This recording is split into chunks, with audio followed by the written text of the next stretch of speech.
about property management, it's fairly recession friendly. We tend to not be negatively impacted by a recession. It can actually be good for our business. In that sense, it's a very safe business to be in. Then you can make money while you're sleeping, and you're not going to have to earn every dollar, which is even better.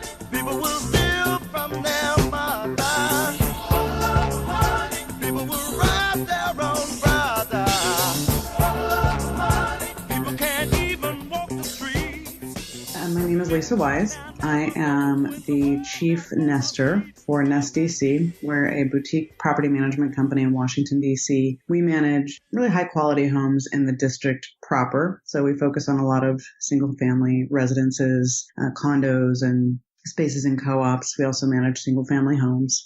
We focus on high density urban living environments. So we look at neighborhoods where there's a lot of pedestrian traffic, and we focus on historic homes and spaces that attract people that will generally live in the space for 2 to 3 years. DC is a pretty transient place, so we have a pretty decent turnover rate to the extent that, tenants come in, take good care of spaces, and then they're gone in a few years, so we can re-rent that space. We don't own any of the property ourselves. We work with clients who are often foreign service or stationed overseas or in other places, and they're using their property in the district for investment income. So we've been able to aggregate that business and manage about 725 properties right now, or individual units. So that's one business I've got. I have another business I'm the co-owner and co-founder of, which is Roost DC. And Roost is a sister company to Nest. Roost manages homeowner associations and condo associations, again, in the district. The difference between the two is, one, and first and foremost, we're an employee-owned company. So there are 15 employee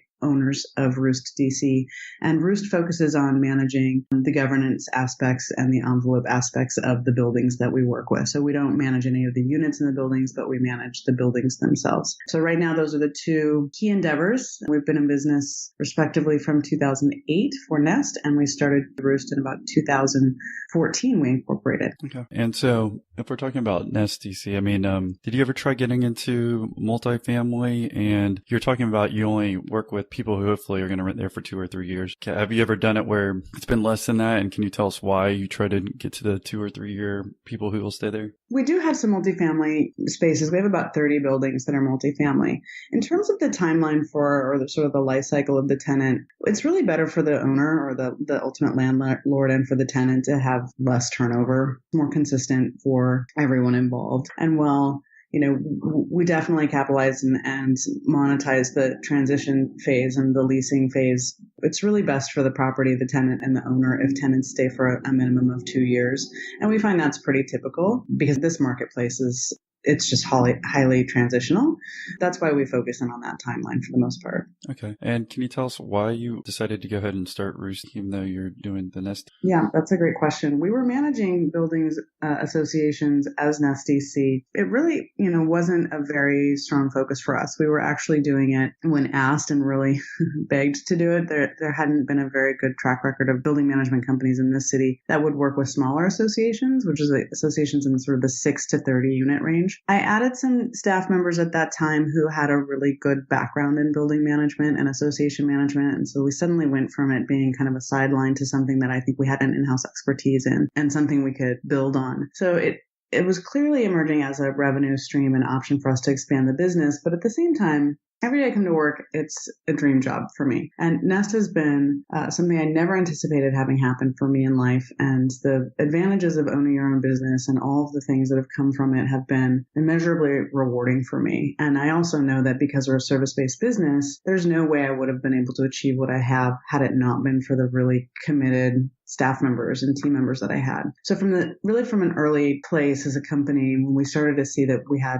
sustainability in our near future, I wanted to create an opportunity for people to sort of have that co-ownership experience. But it didn't make sense for me at the time, for many reasons, to sort of slice up Nest. So rather than fold new owners into Nest, what we did was we teased out Roost as an employee-owned company that gave everyone that opportunity.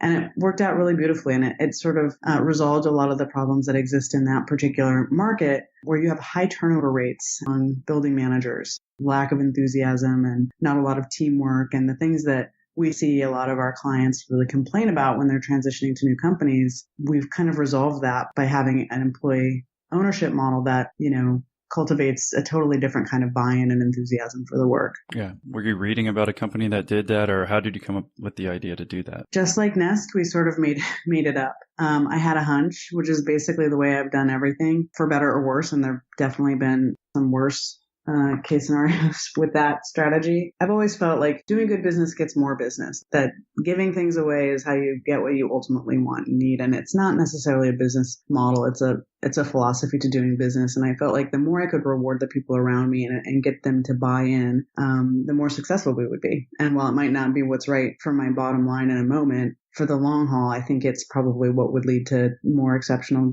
growth and just better experiences for everybody. So we just, we met with an attorney, talked to him about incorporating a new LLC and what kind of corporate structure we would need to do that. We talked to the staff a lot about whether they would be interested in pursuing it. And we got a lot of buy-in, and it just clicked, and we jumped on it, and we really haven't looked back. Let's just compare like you versus another management company that does condo association or multi-unit buildings. Like, I guess, are those managers usually just paid straight base salary on another one, and then over time they just build resentment and don't care? And versus like yours, who's employee owned, how kind of y'all manage it differently? There are two things that set us apart from all other management companies in the condo association arena. And the first, obviously, is the employee ownership model, but the second is we work in teams. So there's a lot of crossover in terms of skill sets and role that we'll play. So each of us kind of has a subspecialty, but we're all able to get basic level management tackled for our buildings. The traditional model in this landscape is a portfolio management model, where you'll have one person who is responsible for anywhere from 12 to 15 buildings,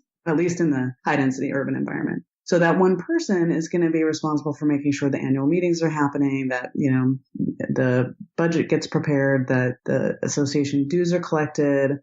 So they're looking at the governance aspects, the financial aspects, and then when something goes wrong with the building, they're going to make sure they coordinate the maintenance. And then larger issues like making sure roofs get replaced and things like that. And it's incredibly uncommon for someone to be just as good at roof replacement coordination as they are governance issues. And what we find is that, there's just lack of fluency in all of those things equally. So you have someone who's just never really going to be able to perform as well as you need and want them to. But in our team, because we have a field director who's really on the ground all day, making sure that things like, large scale roofing projects or window replacements or, really complicated plumbing issues are being tackled with expertise, that gives our buildings a sense of confidence and allows us to get things done the right way and reasonable time frame, and not at the expense of some other element of the management process happening, like the budget getting done. The other problem with the portfolio management is people get really burned out, and everyone in business, regardless of what you're doing, needs a vacation and a break. But if you're going on a vacation or a break means that 12 to 15 buildings that you're managing suddenly don't have any attention, that's a vulnerability for your business that can be very damaging. And it's a vulnerability at the end of the day for the building. If something goes wrong and there's no one minding the store, it could be not just disruptive, but could cause some serious financial and property damages. So our model allows for people to take time to back each other up, to make sure there's total coverage, and to actually just do what we do as well as we can by giving people latitude to be expert in their area of focus. And so you're saying there are about 15 employees with Roost DC? Roost has about 9 employees. Some of the owners are on the Nest side. Gotcha. And so what would a group ownership look like? Are they just getting X% of the net income, or how is that drawn up? It depends on how we want to distribute. So since we're really closing out our third year in business, I think we broke even last year, so we're probably going to still be flirting with some losses. As we start making money, as we become profitable, it'll depend on what we'll do. Is we've guaranteed in our arrangement and our agreement that we will pay enough for people to meet any tax obligation that a profit triggers. But after that, it's up to the membership to decide how to distribute funds based on our obligations and growth plans and where we want to invest. Everybody has a certain number of shares, and those shares have value based on the valuation formula that we established when we incorporated the company. Well, yeah, I thought that was interesting. I mean, I didn't know that you had an employee side, ownership model versus, like I said, is the Nest DC just you, or do you have different types of owners in that as well? I own 95% of Nest DC, and my chief operating officer, as of last year, has 5%. There aren't plans to make that a regular thing. She's been with me for 7 years, and I wanted to make sure she had some ownership structure. Okay, gotcha. Some skin in the game. Yeah, let's go ahead and I guess backtrack a little bit if you don't mind and tell us how you started in SDC, what you were doing beforehand, and what got you into the property management side. My property management journey started when I was in grad school and I bought a duplex, an 1893 Adobe duplex, and kind of automatically became a landlord. And I really enjoyed working with my hands. It was something that I liked since I was little. I liked really everything having to do with home repair and renovation. And I grew up in Idaho where that was a pretty common thing. People kind of always fixing up or fixing their houses. So it was pretty intuitive for me to want to own something and then later rent that out. So I did that and then had tenants and then went to grad school and, I ended up pursuing a pretty nice, long and very rewarding career in the nonprofit landscape. So I worked for healthcare organizations in sort of a COO role. And then I was the executive director for an environmental nonprofit. And in 2008, I just got really burned out of raising money, which is ultimately, when you're in a senior leadership role for a nonprofit, raising money is essential. Yeah, your main thing that you do. Yes, exactly. And it was an educational organization, and I honestly wasn't feeling like I was making a big difference, and the economy was just spiraling. And I felt like, I'd always had this idea in the back of my mind that having a property management company that really cared about the tenant and the property was a totally different model. And over the years, I'd picked up a number of properties that I was managing on the side and owned myself and just really enjoyed being a landlord. I felt like I was able to offer people a great living experience, and that made a difference for them every single day. So I was talking to a friend at the time, still a very close friend. We've been friends for a long time. And he's a landscape architect. And I said, obviously his business wasn't booming in the recession. So I said, hey, maybe we should start this business. And at a minimum, we can be kind of a side hustle. We can just have some extra cash every month. And I continued to do fundraising for another organization at the time for many years, actually, after we started Nest. And he said, the first thing he said, well, what else do you have besides property management? Because it sounded like such a terrible field to be in. And in some ways, if it's done the way everyone else tends to like to do it, which is poorly, then it is a crappy field to be in. But we jumped in. We both had a lot of enthusiasm for doing something that was different, having a company that was really energetic and tech focused and inviting and community oriented. So we just sort of started from scratch and built a company that was really counter to what the industry had been doing all along, which is being customer oriented and focusing on a great living experience. And less so in that cash flow piece, feeling like, well, if we do all this right, then we'll grow and the company will do well. And we definitely had some early traction and a lot of organic growth. Jim, who co-founded with me, was incredibly social and really kind of magnetic. So everywhere he went, people were just really attracted to his energy. And so he was really good at kind of drumming up enthusiasm for what we were doing. And I was kind of on the back end, making sure we got a website and, could actually deliver systems wise on what we were doing. And it grew from there. It was very organic, and I never had any strong expectations for what we would become. We just kept plugging away and being really fiercely focused on doing our best work. And over time, it really just got traction, and we were able to find that sustainability point, which I knew would happen around it, having about 200 properties under management. And at that time, Jim had, at around 100 properties, Jim was like, oh, wow, this is too hard.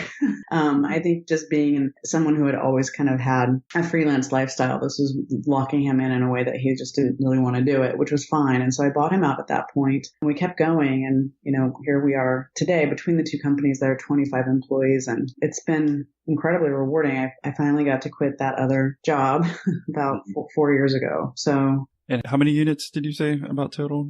We have about 725 units that we manage. Well, you're talking about, I guess, buying your own duplex and managing some properties or initially. Did you get hurt in the recession at all and have any issues with those properties? No, and that's because I'm a buy and hold kind of girl. Yeah. And so, I wasn't in a position where I needed to sell. And if that's the case, then, you're kind of always in great shape. And the nice thing about property management is, it's fairly recession friendly. So people who can't sell are going to rent. And then when people want to buy, a lot of those folks that are buying property are going to want to buy it for the sake of turning it into an investment. So we tend to not be negatively impacted by a recession. It can actually be good for our business. So in that sense, it's just a very safe business to be in. Was all this in the DC area? No, actually the property yes and no. So a number of the properties that I initially had were back when I lived in Tucson.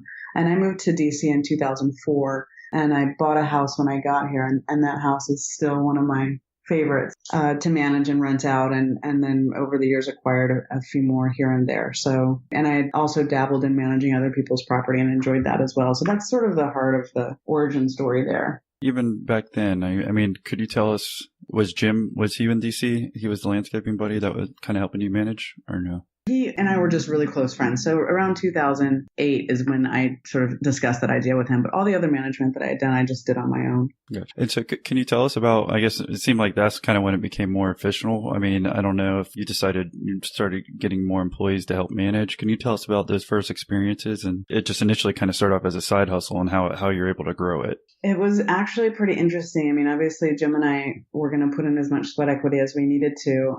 And I was working in an office space doing my sort of fundraising job. And the agreement that I had with my boss there was that I would be starting this other company and I needed to have a lot of flexibility, and it was a part-time job, and she was just fine with that. So, but another person, Rihanna Campbell, who was working for that healthcare organization that we're both working with, was also part-time. And I asked her once what she was doing in her spare time. And she said, "Oh, I'm doing some property management work," which was really weird, right? So the person that my office is adjacent to hers, and we're both doing property management on the side. So one day, Jim and I realized that we just couldn't keep up with the pace of the work that was coming along. And we just weren't, to be honest, our aptitude for certain things was low, particularly on the finance and organizational side. So I asked Rihanna if she was enjoying her own portfolio and whether she had any interest in doing just a little bit of work for us, like 10 hours a week. And I think she was sort of finding her own property management side hustle was kind of lonely without a partner. So she jettisoned her stuff and kind of jumped on board 10 hours a week and probably did 30 hours a week. And there was a lot of sweat equity there. And so she was our first official hire, the first one to get paid. And she was on board for, I think, about a year when we realized, okay, now we need to have another part-time hire. And on came Laura Vandegine, who was straight out of college. We had a phone interview with her, and before she was through the second sentence, I already knew she'd be a great fit. And she came in that day, started doing work for us at 12 hours a week. And then by the end of the second week, she was 40 hours a week. So that's where it started. We're super close knit. Rihanna is still with me, and Laura went off to get an MBA, and I'm still hoping one day she will come back. And Jim visits often. So I think we made a good investment in the right people. And we still have a number of people that joined us right around that time who are still with the company. So it's been a great growth in terms of personnel and talent. And we have a lot of longevity, which has been really a great thing about the company. Well, could you tell us what your day-to-day was like then compared to what you do now and that time span of how you slowly kept hiring? Yeah, I mean, the day-to-day was really, I did everything from making sure that toilets got repaired and sometimes repairing them myself to, business development, like going to sales meetings. I would spend lots of time on the weekends. We have a gift bag that we sort of pop, a marketing gift bag, which had an organic cleaner that we make, this secret recipe, right? And these tote bags, and I would go to open houses, real estate open houses all weekend long, and just talk to people about our property management services. And because we don't do sales, and we never will, they were really receptive and bored at their open houses because that's when nothing was selling. So I got a chance to get FaceTime with all these real estate agents. So I was out there just kind of hitting the pavement all the time, trying to get people to focus on being kind of a new management company in the field and on the scene. And that worked out really well. Jim did a lot of that. We did a lot of showings and leasings, and there was a lot of time and energy spent in just trying to figure out how we organize our work. How are we going to do, it's one thing when you have 10 statements monthly to put together, but it's totally different dynamic when you have 50, and then a really different dynamic when you have 200. So a lot of our effort was in delivering that day-to-day client experience, showings and being on the phone and doing sales meetings and executing leases and getting people moved in and getting spaces ready for rent. But also on the back end and operational side, saying how do we organize our escrow accounts or, make sure that we're billing for maintenance. So we started doing a lot of proprietary software solution investigation and meeting with, our insurance companies and accountants and trying to get legit without having any resources to do so in a way. And I still do a lot of that. I don't do any, to be honest, a lot of the Nest work has grown to the point where we're kind of a finely oiled machine, and I have a really exceptional staff on the Nest team. So I do a lot of strategy and still do continued business development on that side. But most of my energy is spent on the Roost side right now, doing kind of what we were doing at this stage of the Nest business plan. So, there are days when I'm reaching out and telling people like, oh, okay, if we need to get to the cable box, it's on the rear side of the building or the trash dumpster.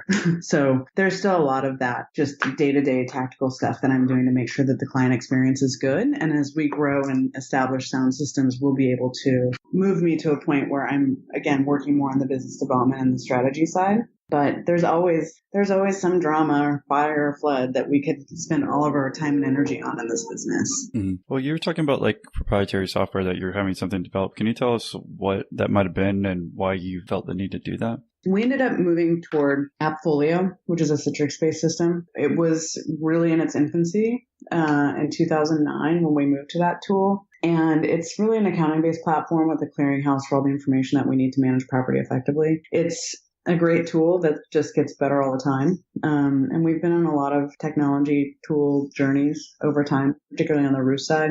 But going all in on Appfolio was a pretty big game changer for us. The property management field on the whole has been not particularly enthusiastic about modernizing. And it's a very paper-heavy, data-heavy, and intensive field. And I think because of that, it's a major effort to invest in a new tool or change the way that you're doing things, particularly because there's so much happening in real time. You often can't get to the things that, are going to make sure that you're more solidly performing long term. I'm glad that we were able to work with a software that helped us be as kind of nimble as possible. And it's something that a lot of our competitors still don't have a good software solution for their management. Well, could you give us an example of maybe like before and after what you were doing or what you would try doing, I guess, before Appfolio, if that was your biggest game changer? I mean, we had a QuickBooks file for every single property. So bad, right? That hurts to think about. Yeah. And then Excel spreadsheets and just all of this like really manual data entry. You were just opening yourself up for so many mistakes. It's impossible for that much data entry to happen effectively and to time things well. So we didn't have ACH transfers available. So we were like, literally, I had a number of clients. I was dropping checks off once a month to them at their door. Not the best way to get people their payments. We had, even a key system. Like we had literally a box full of keys. It was so poorly organized. I mean, the box was probably great when we had 5 properties because we knew they were all in one place. But when you've got 50 and you've got a box full of keys, you're like, oh my God, this is a train wreck. And we kept hitting those points, and we still do, to be honest. I mean, you're going to realize that you have these systems that are just really impossible to sustain over time. But another was, doing bill pay for our associations. We had all the bills come to us. Well, you have 70 associations you're managing, you have 70 water bills to pay, and you're paying them by check. Just paying water bills becomes this, this really time-intensive process. Even opening the mail becomes a time-intensive process. So we had to rethink that and then move to a bill pay service for us where they receive all that stuff. So you have to stop and ask yourself, is there a better technology investment that I can be making right now that's going to take this manual effort away from us and into the hands of someone who's just focusing on that? But if we had tried to stay, using some weird configuration of Google Docs and Dropbox and, some other kind of database, those systems will just crush you over. They'll fall apart and you'll be crushed underneath them. Is that what you did at one point? I mean, can you give us an example of, maybe where you tried some software, you were trying to switch to it, and then it didn't end up being the right thing? Definitely. We, especially on the roof side, we had some really, really drastic, very time-consuming transitions to tools that overpromised and not even under-delivered, but just couldn't deliver. Right. And then me going out and telling our clients, oh, this is going to be great. We're going to have this really sophisticated new tool that can contact, tenants in any language. And then not realizing that that's actually all the system could do. Mm-hmm. It couldn't actually fill any of the baseline functionality that we needed it to. And so transitioning back and forth and back and forth. And luckily on the association management side, Appfolio has introduced an association management tool. So after all those journeys, we're back to Appfolio on the risk side as well. And we could not be happier. Could you tell us about any other obstacles you've had to overcome during, journey of making these two businesses? Either if there's a time that you thought you might not make it, or bad hire, or it sounds like, which is a great thing with your partnership, that ended amicably, because most of the time it doesn't sound like we hear that either. Yeah, no, I think we have been really fortunate that way. I think for us, it was hard to really understand how much risk we were taking, even though we sort of assumed we weren't. There's so many fair housing laws. There are so many laws that sort of govern this particular jurisdiction in DC that it's kind of a dicey space to be in, and you're really exposed. And I think we had a couple lawsuits in the last 5 years that certainly didn't derail us, but they demoralized us because I think the hardest thing for our business has always been to reconcile the fact that we have such a great enthusiasm for what we're doing, and we couldn't care more about it, to be honest. And then to have someone come after us over something is just really hard for our team. And we take things really personally. And I think that's always been kind of our greatest strength and greatest weakness at the same time.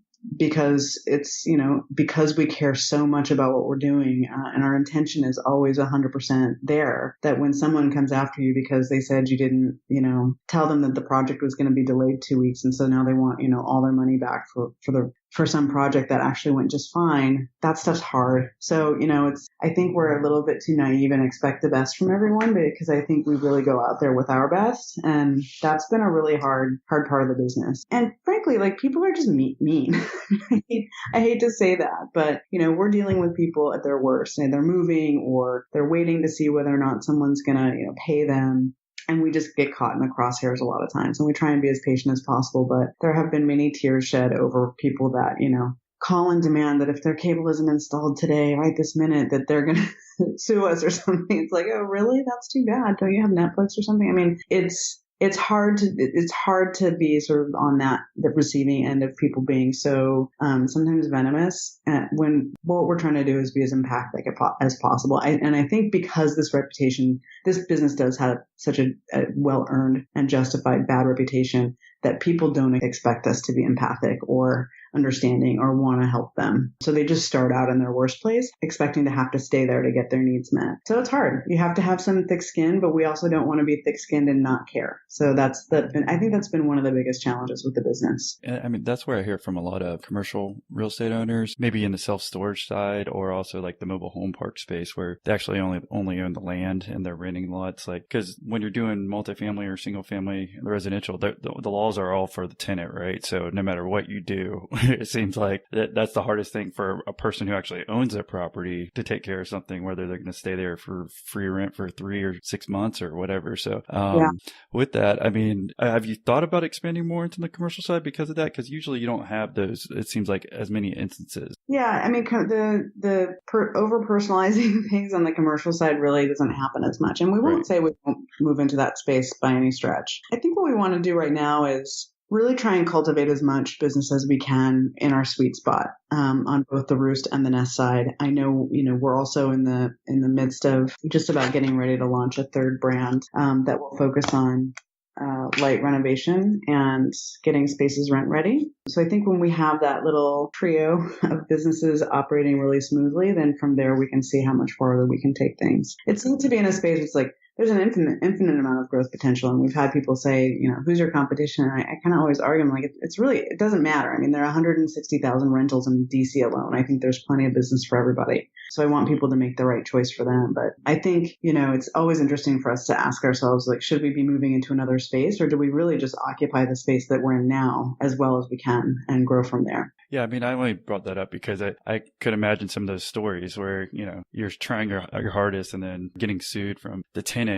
I could just see that frustration building up where you're wondering if it's worth being in this, product type where you're dealing with those type of people. So that's what bringing it up, Oh, well, sure. Yeah, I mean, was there, as far as like turning points in the company, you said it seemed like you were doing it part-time at first. When did you decide when you're going to go ahead and do it full-time? I mean, was there, you're making X amount of money, or you saw more growth potential? Can you tell us about that? So if someone was like, starting their side company, when they felt comfortable enough to start their own?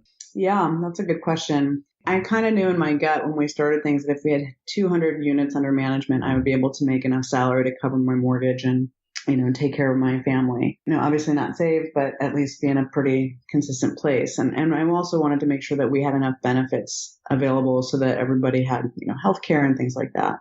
So when we got to that place, I was willing to take a pay cut and go all in on Nest. And my having two jobs was probably the best thing I could have done for the company, because not getting paid by Nest meant that we could hire more staff members to deliver on all of these promises that I was making and offer that exceptional, service that, that I promised we could deliver on. So, but at that 200 units, I knew that I could make that transition, and I phased myself out. So the other job, I went from sort of 3 days a week, and then I went to 2 days a week, and then I went to one, and then finally I'm like, okay, I'm ready to take the plunge and just have, one job for a change. But, you sort of ask, you ever feel like there was a point at which you wouldn't make it? And I always felt like, in February, nobody wants to move or lease anything. And I'm like, oh my God, why did I start this business? Every February, I feel that way.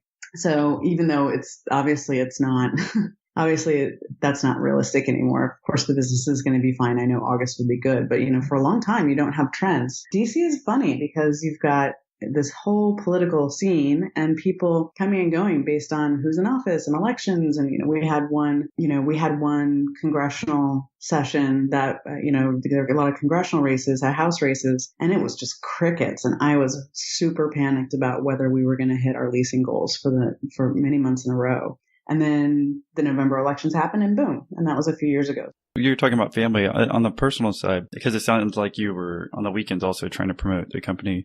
Could you talk to us about that? I mean, was there ever a strain where you're overworking too much and realized, maybe I need to make another hire or anything like that? That was how I felt every single day. And I honestly, I still feel like that sometimes every single day. There was a lot of, I think, understandable tension in my household about the amount of time and energy I spent on the company. It was just constant energy spent working. And I've definitely come back from a place where I feel like I need to be working all the time. But I also feel like I could be. So my life is a little bit more balanced, which is good. But there were just many, many years where it couldn't do enough. There was always something more we could be doing to grow the business and to, make sure that we were doing our best work. And with each hire, it seemed like we're 5 minutes away from needing another person. So, and I think we'll probably be in that space for a long time. And honestly, I think that it's less so me feeling that way and more so some of my colleagues. My chief executive officer for Nest is, I think, kind of on the verge a lot because she's really trying to sort of rebuild a lot of our systems and get a lot of our cultural elements set in stone. And I think she's just got a really full plate. And I think she's feeling like, okay, we got to hire somebody new. So I think that legacy, that total commitment legacy has been passed on to some of my senior team members. And they're feeling the pressure to just sort of like, wow, it just seems like we could always be doing something. And I don't think that there's anybody that's bitter about it at all. I think it's a sign of us being really successful. It's just a matter of kind of also knowing like, when is it time for us to bring more talent in the door? And also I think that one of the hardest things to understand as a company, are we bringing talent in because we're not being efficient, or are we bringing talent in because we have more work? And I think we got really good a few years ago at saying like, we're obligated to make sure we're as efficient as possible so that we're not just paying another person to be inefficient. Could you expand on that? How did you figure that out at some point when maybe you were overhiring? I mean, I don't know if we were necessarily overhiring, but we were hiring into crappy systems. So, and not always paying attention to what the tools were able to do for us. So for example, AppFolio had introduced a tool where you could have people ratify leases online, and yet we weren't doing that. So, we have people coming to the offices all the time, or we're running leases out, or we're printing leases, and it was like a lease explosion. It was like an avalanche of paper and people losing stuff. It's just sort of, to finally, you stop for a minute and you're like, half the things we're doing are taking longer than they should. And we just can't afford to do that anymore. Even populating the property pages, if they don't all have consistent information, the information's not accurate, then why bother using the tool at all? So there have been many times as a company when we really just stopped doing our work for long enough to say like, what's working and what's not working, even on the client side. I remember a day when I came into the office and we've been bitching about, some guy. It's just, he had, a rabid raccoon break into his house from a chimney and like bleed everywhere around this house. And we had to we had to have like a hazmat guy clean it, right? And he didn't want to pay the bill, and of course, our contract allows for us to do that. It's like this impossible situation because they want us to be, a bad landlord. And that's just completely counter to who we are as a company. And so just so much frustration and constant conversation with a stupid rabid raccoon and how the girls in that house locked themselves in the bathroom. It was hilarious. And that day I gave everybody a piece of paper at the staff meeting. I said, write down the clients that you want to fire. And then I captured all the pieces of paper and we fired every single one of those clients because they took way more time than they needed to. They weren't revenue streams. They were stress causers. And I think it's those points when we're like, we just have to get smarter about this. Not every dollar is worth it. So if you have to earn the dollar 5 times, then it's not worth it. It doesn't spend right. So those are, some examples of just, why are we doing it this way? Why are we triple entering this data or, printing this or that? Or why are we kept doing these inspections and we'd have an inspector go out and they just, check every box. I'm like, well, what does a check mark mean? Does it mean that the kitchen is still there? I mean, this is not very informative. So I think we just, we force ourselves to get better and better all the time at that stuff and reminding ourselves that you don't finish that task. You have to go back into that process over and over again and say, hey, is this system falling apart now? When do we revise it? The bigger you get, the more strained your system will be. And you have to go back and revisit it all the time. For you, was it just like every once in a while, once you see those expenses keep going up or you see something taking too much time, you just reach a kind of, a boiling point where you're like, okay, this is just taking way too long, and that's when you decide you have to go back and look at your systems? Yeah, I mean, I don't know if it's every week you're looking at, every month, if there's only certain people or if it's just...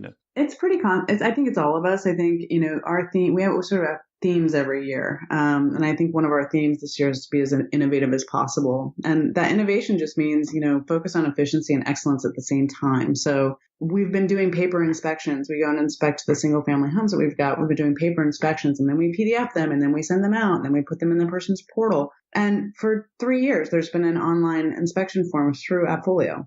We just hadn't taken the time to learn how to use it well and customize it. So, at that point, I'm like, we have to stop using systems that don't work as well for us. And they worked great. That was a fine system when we had 10 houses to look at, but we have 250 houses. So, forcing ourselves to stop for a minute and say, hey, is there a better way of doing this? I think not only me being the one doing that, but constantly encouraging everyone to have some ownership over whether we're doing things the way that they really should and could be done in a scalable way. There's so many things that we've been doing over time that's just, it's not scalable. Well, do you think now with Roost DC, do you feel like that's been happening more and more where the employees are taking more ownership and looking at those efficiencies since they're co-owners versus Nest? Yeah, absolutely. I mean, I think, I've always felt with Nest, we've had that family. There's always been a very familial way of working together and looking at the work, but the genuine ownership model really does change how people want to approach the work on the Roost side. And when we say like, okay, listen, we have to switch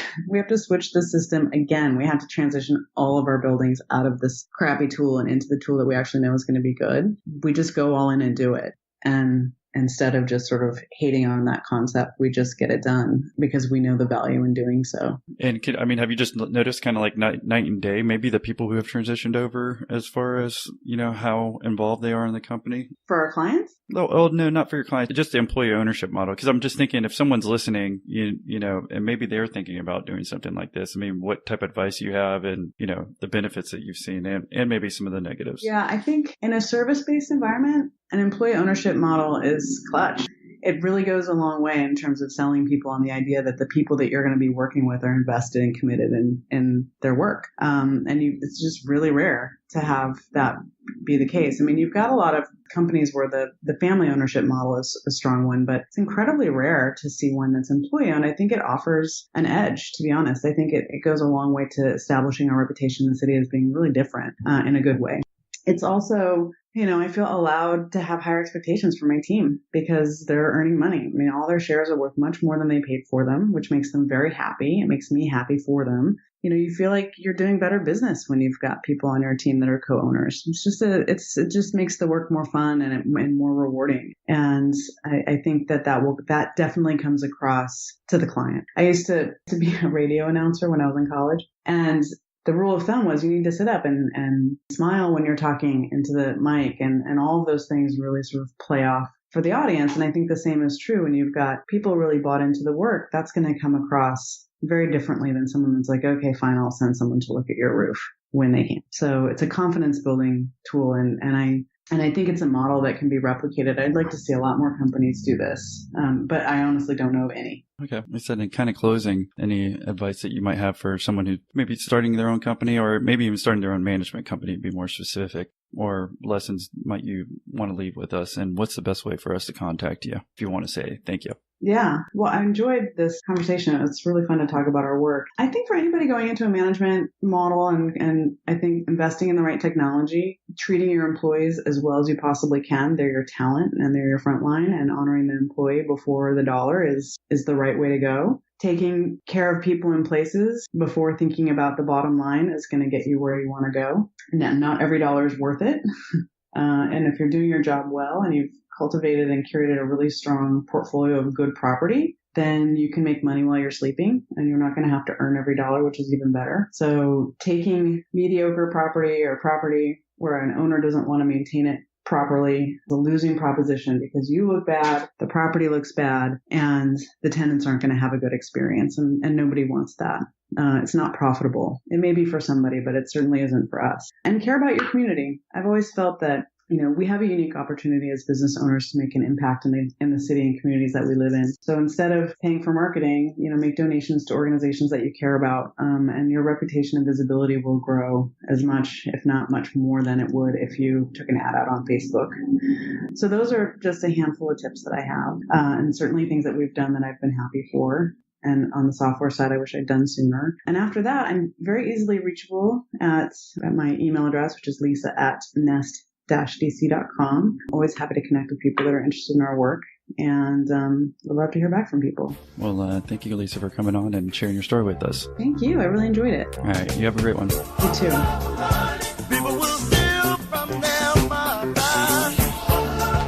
What are you thankful for this holiday season? If it's Millionaire interviews, then would you mind doing us a favor so we can keep the show going? The only way we can keep it going is by increasing our subscriber count. So just take a minute and think about someone who would love to listen to this podcast as well. Now go ahead and send them a text. And before you press send, add this link to your message: millionaire-interviews.com/subscribe. It'll redirect them to the podcast app so they can subscribe within, 6 to 9 seconds. We'd really appreciate it again if you share it with somebody, because we can't keep it going without you and other listeners. People don't